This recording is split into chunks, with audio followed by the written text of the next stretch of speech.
चलो साथियों, अब हमें बारिश की तैयारी करनी चाहिए।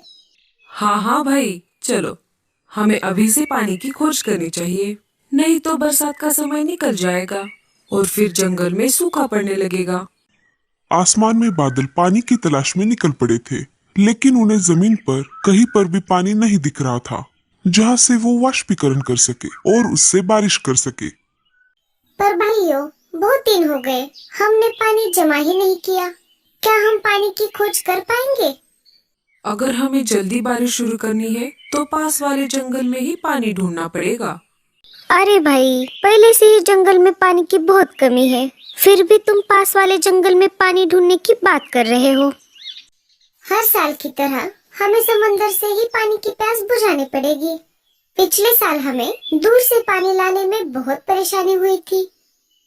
तुम सब एक काम करो, इस साल मैं पास वाले जंगल में से पानी ढूंढने की कोशिश करता हूँ। तुम सब समंदर की तरफ जाना। अगर मुझे पास वाले जंगल में कहीं पर पानी मिल गया तो अगले साल हमें पानी की खोज करने के लिए दूर समंदर तक जाने की जरूरत ही नहीं पड़ेगी। ठीक है भाई, ऐसा ही करते हैं। तो फिर क्या था, सभी बादलों ने आपस में बातचीत करके जो फैसला किया था उस फैसले पर काम करने के लिए निकल पड़े। मैं तो निकल पड़ा हूँ। मैं ये आशा करता हूँ कि मुझे पानी मिल जाए, नहीं तो दूसरे बादल मुझे चिढ़ाने लगेंगे। मुझे कैसे भी करके पानी की खोज करनी ही पड़ेगी। दिन भर बादल पानी की खोज में पूरे जंगल के ऊपर घूमता रहा, लेकिन उसे कहीं पर भी पानी नहीं मिला। अब बादल परेशान होने लगा। अब रात होने वाली है, फिर भी मुझे कहीं पर भी पानी नहीं मिला। मैं कल सुबह होते ही समंदर की तरफ पानी पीने के लिए चला जाऊंगा। मैं दिन भर घूम घूम के बहुत थक चुका हूँ और कल मुझे बहुत लंबी यात्रा भी करनी है, इसीलिए मुझे अब रात भर किसी पेड़ पर आराम करना होगा। ऐसा सोचकर बादल आराम करने के लिए अच्छी जगह की खोज करने लगा। हाँ, ये पेड़ ठीक रहेगा। ये बहुत बड़ा भी है और इसके पत्ते बहुत मुलायम हैं। इस पर मुझे बहुत अच्छी नींद आएगी। ऐसा कहकर बादल पेड़ के ऊपर जाकर बैठ गया। इधर लाडो चिड़िया अनाज लेकर घर की तरफ लौट रही थी। उसके बच्चे उसका घर पर इंतजार कर रहे थे। लाडो चिड़िया अपने घोंसले के पास आ गई। बच्चों ने पहली बार बादल को देखा था, इसीलिए वो उसे घूरे जा रहे थे। मम्मी, वो इतना बड़ा क्या है? क्या वो एक पंछी है? अरे नहीं बच्चों, वो कोई पंछी नहीं, एक बादल है। पिछली बार जब आपने बारिश देखी थी, वो इसी बादल से आ रही थी। मम्मी, बादल नहीं होंगे तो क्या बारिश भी नहीं होगी? हाँ मेरे बच्चों, बादल को बरसात के लिए पानी की जरूरत पड़ती है, तभी वो बारिश कर पाएगा। बादल उनकी सारी बातें ऊपर से सुन रहा था। वो उनकी तरफ देख रहा था। मम्मी, हमें उनसे बात करनी है। नहीं बेटा, वो थक गए होंगे, उन्हें थोड़ा आराम करने दो। अरे कोई बात नहीं चिड़िया रानी, तुम सब मुझसे बात कर सकते हो। बादल की ये बात सुनकर बच्चे बहुत खुश हो गए। तीनों उसके पास आ गए। अरे, जब हम आपको दूर से देखते हैं तब हमको लगता है कि सारे बादल बर्फ से बने होते हैं, पर तुम तो किसी सूखे कपास की तरह लग रहे हो। हाँ चिड़िया रानी, तुमने जैसा सोचा है हम बिल्कुल वैसे ही होते हैं। हम बर्फ की तरह ठंडे होते हैं। तो क्या इसका मतलब इस साल बारिश नहीं होगी? अरे नहीं नहीं, ऐसी बात नहीं है। इस साल बारिश अवश्य होगी और वो भी बहुत ज्यादा। बाकी सारे बादल इसी कारणवश बहुत सारा पानी पीने के लिए समुद्र की तरफ गए हैं। अगले साल हमें दूर तक यात्रा न करनी पड़े, इसीलिए मैं पास वाले इलाके में पानी की खोज कर रहा था, परंतु मुझे कहीं पर भी पानी नहीं मिला। क्या आप पश्चिम में पहाड़ी इलाकों की तरफ गए थे? मैंने सारी दिशाओं में खोज की, परंतु मैं बहुत थक चुका था, इसीलिए मैं पश्चिम की तरफ बहुत दूर तक नहीं जा सका। अगर मैं बहुत दूर तक जाता तो मुझे समंदर की तरफ जाने में बहुत ज्यादा कष्ट झेलना पड़ता। बादल भैया, हम जंगल के सारे पंछी पश्चिम इलाके वाले नदी से ही पानी पीते हैं, क्योंकि बाकी जगह पर कहीं पर भी पानी नहीं है। फिर तो बहुत अच्छा हुआ, मैं कल ही सुबह जाकर वहाँ से पानी पी लूंगा। तुम्हारा बहुत बहुत शुक्रिया चिड़िया रानी। मैं सारे पंछियों के उठने से पहले ही यहाँ से चला जाऊंगा। लेकिन जाते जाते मैं तुम्हें एक जरूरी बात बताना चाहता हूँ, क्योंकि तुमने मेरी बहुत मदद की है। पिछले साल बहुत कम बारिश हुई थी, इसीलिए हम सभी बादलों ने यह निर्णय लिया है कि इस साल बहुत ज्यादा तेज बारिश करेंगे, ताकि अगले साल तक जंगल के सारे जानवर और पंछियों को पानी की कोई समस्या ना हो। इसीलिए मैं तुमसे एक विनती करता हूँ कि आप सभी पंछी अपने अपने घोंसले किसी ऊंचे पेड़ पर बनाएं। हमें ये बात बताने के लिए बहुत बहुत शुक्रिया। मैं जंगल के सारे पशु पक्षियों को सतर्क कर दूंगी। इधर बाकी सारे बादल समुंदर तक पहुंच चुके थे। अरे भाइयों, क्या पता हमारे बादल दोस्त को पानी मिला भी है या नहीं। अगर ऐसा ना हुआ तो हमारा तेज बारिश करने का फैसला गलत साबित हो जाएगा और जंगल में फिर से सूखा पड़ जाएगा। इसीलिए हमें जितना ज्यादा हो सके उतना ज्यादा पानी पीना होगा और साथ ही साथ हमारे बादल दोस्त के हिस्से का भी पानी पीना होगा। अगर हमारे बादल दोस्त को पानी नहीं भी मिला तो उसकी जगह पर हम बारिश कर लेंगे। इधर दूसरे दिन सुबह जैसे लाडो चिड़िया ने बादल से कहा था कि पश्चिम की तरफ एक नदी है और उसमें बहुत सारा पानी है, वैसा ही बादल ने किया। बादल सुबह सुबह सारे पंछियों के नींद से जागने से पहले ही लाडो के घोंसले के पास वाले पेड़ से ही निकल पड़ा। सारे पंछी जाग गए। सुबह होते ही लाडो चिड़िया सीधा राजा जी के पास चली गई। अरे लाडो, कैसी हो तुम? बताओ, सुबह सुबह कैसे आना हुआ? क्या बताऊं राजा जी, बात ही कुछ ऐसी है। 1-2 दिन में हमारे जंगल में तेज बारिश होने वाली है।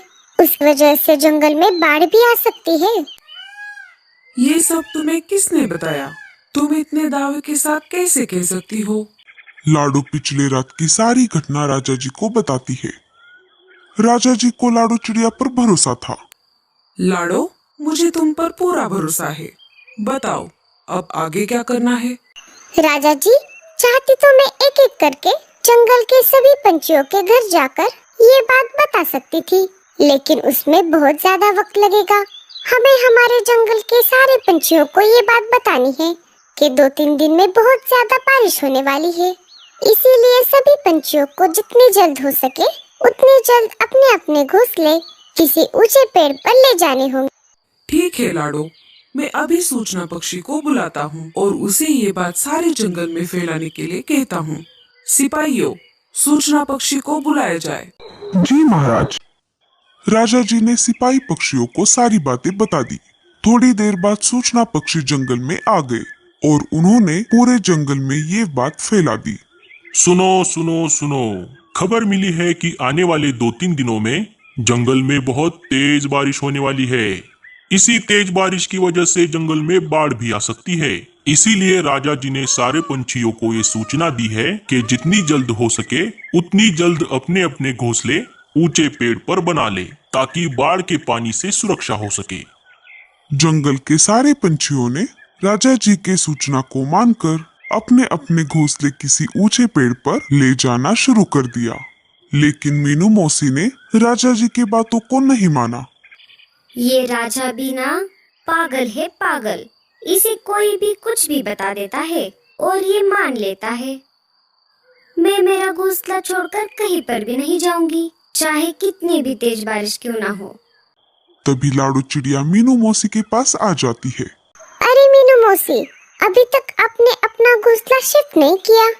क्या आपको सूचना पक्षी की सूचना नहीं मिली? अरे काहे का सूचना पक्षी और काहे की सूचना, सब बकवास है।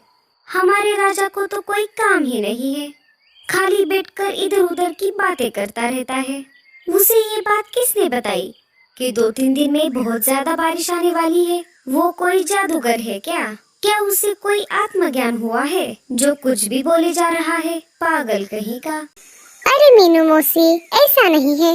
बारिश के बारे में राजा जी को मैंने ही बताया था। हुआ यूं कि लाडो चिड़िया ने मीनू मौसी को भी सारी बातें बता दी। छे, मैं नहीं मानती ये सब। मैं मेरा घोंसला छोड़कर कहीं पर भी नहीं जाने वाली। मुझे भी देखना है कि कितनी तेज बारिश होगी। इस जंगल की सबसे बुजुर्ग चिड़िया मैं ही हूँ। मैंने तुम सबसे ज्यादा बड़े बड़े बारिश के मौसम देखे हैं और उन्हें झेला भी है। मैं बहुत बार बाढ़ में डूब भी चुकी हूँ और उससे बची भी हूँ। ठीक है मौसी, जैसे आपकी मर्जी। अब मैं चलती हूँ। मुझे मेरा घोंसला अकेले ही ले जाना होगा। मेरे बच्चे अभी छोटे हैं ना। लाडो मीनू मौसी के घोंसले से निकल पड़ती है। सारे पंछी एक एक करके अपने अपने घोंसले ऊंचे पेड़ पर ले जा रहे थे। 2 दिन गुजर गए और तीसरे दिन सुबह सुबह आसमान में घने बादल छा गए। आसमान में समंदर की तरफ जो बादल पानी पीने के लिए गए थे वो एक एक करके इकट्ठा होने लगे। पश्चिम की तरफ पानी पीने के लिए जो बादल गया था वो भी आ गया। अरे साथियों, तुम सब इतना ज्यादा पानी पीकर क्यों आ गए? अरे भाई, हमने सोचा कि जंगल में तुम्हें कहीं पर पानी नहीं मिला तो हमारा इस साल तेज बारिश करने का सपना अधूरा ही रह जाएगा और जंगल में फिर से सूखा पड़ जाएगा। इसीलिए हम तुम्हारे हिस्से का भी पानी पी कर आ गए। अरे साथियों, ये बातें हम बाद में भी कर सकते हैं। चलो अब तेज बारिश करते हैं। सारे बादलों ने मिलकर जंगल में तेज बारिश करनी शुरू कर दी। 2-3 दिन जंगल में लगातार तेज बारिश चलती रही। इस वजह से जंगल में बाढ़ आ गई। जिन जिन पंछियों ने अपने घोंसले ऊंचे पेड़ पर लगाए थे वो तो बाढ़ के पानी से बच गए, लेकिन इधर मीनू मौसी के घोंसले में पानी भरने लगा और थोड़ी ही देर में मीनू मौसी का घोंसला बाढ़ की पानी में बहने लगा। मौसी घोंसले से बाहर आ गई। अरे कोई मुझे बचाओ, मेरा घोंसला डूब गया। मीनू मौसी घबराते हुए लाडो चिड़िया के घोंसले के पास आ गई और दरवाजा खटखटाने लगी। लाडो, अरे ओ लाडो, जल्दी से दरवाजा खोलो, मुझे अंदर ले लो, मैं बाहर भीग रही हूँ। लाडो ने घर का दरवाजा खोल दिया और मीनू मौसी को अंदर ले लिया। देखा मौसी, मैंने कहा था ना आपको, लेकिन आपने मेरी बात ही नहीं मानी। थोड़ी देर बाद पानी और ऊपर तक चढ़ने लगा। आखिर पानी लाडो के घोंसले तक पहुंच ही गया। अरे बाप रे, मैंने तो मेरा घोंसला सबसे ऊपर बनाया था। अगर पानी मेरे घोंसले तक आ गया है तो इसका मतलब है तो बाकी के पंछियों के घोंसले डूब गए होंगे।